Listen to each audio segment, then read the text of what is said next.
nous voyons la telle vision. Le Seigneur Jésus portant une couronne d'épines pose sur sa tête. Qu'est-ce que l'épine? L'épine sont pointues. Une couronne faite d'épines. C'était pour se moquer du Seigneur et pour se jouer du Seigneur. Quelle fut place sur sa tête? Ce n'était pas porter une couronne royale. C'était une couronne tresse d'épines. Les Juifs pour se moquer du Seigneur, parce que le Seigneur a dit que le Seigneur est le roi des Juifs. Alors les Juifs ont librement tresse une couronne.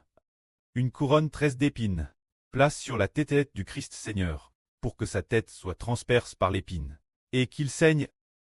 C'est alors que le Seigneur Jésus fut de nouveau amen devant Pilate. Les soldats de Pilate ont mis la couronne d'épines sur le Seigneur Jésus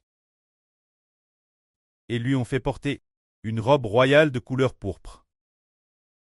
Ainsi les soldats se moquaient du Seigneur, en disant « Salut, roi des Juifs ». Ils se moquaient ainsi librement, se moquant du Seigneur Jésus, voulant gagner la faveur des Juifs. Ils ne cessaient de prendre un roseau pour frapper la tête de notre Seigneur et lui donnaient sans cesse des gifles, lui crachant dessus et feignant de s'agenouiller devant lui. Ainsi le Seigneur Jésus-Christ fut flagelle et tue, pour accomplir les paroles du prophète Isaïe. En vrai, il apporte nos maladies, et il cesse char de nos douleurs, et nous pensions qu'il t'est frappé par Dieu et humilié, qu'il souffrait, mais il t'est transpercé cause de nos transgressions. Il t'est bris, cause de nos iniquités. Le châtiment qui nous donne la paix est tombé sur lui, et c'est par ses meurtrissures que nous sommes guéris. C'est donc parce que le Seigneur Jésus, après avoir travers la souffrance, que la prophétie de la Bible s'est accomplie, disant qu'il serait transpercé, signifie que le Seigneur serait crucifié. Et finalement, qu'un soldat lui percerait le cété d'une lance. Alors pourquoi le Seigneur a-t-il été transpercé? Il est dit ici que c'est cause de nos transgressions. Le Seigneur a été transpercé, cause de nos transgressions.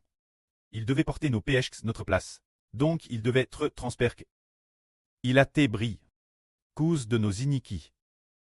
Le Seigneur Jésus devait être bris, cause des péchés de nous les enfants du Seigneur. C'est pourquoi il devait souffrir. Il a subi le châtiment pour que nous ayons la paix, il a subi les meurtrissures pour que nous soyons guéris.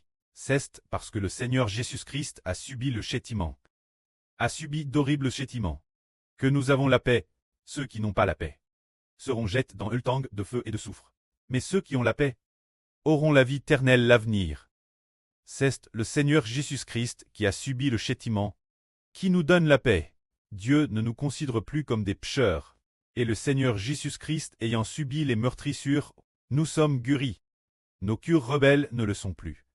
Parce qu'après avoir subi les meurtrissures, Dieu change nos cœurs pour nous faire revenir vers lui, ne plus traiter des enfants rebelles. Que la gloire soit auprès et au Seigneur. Amen.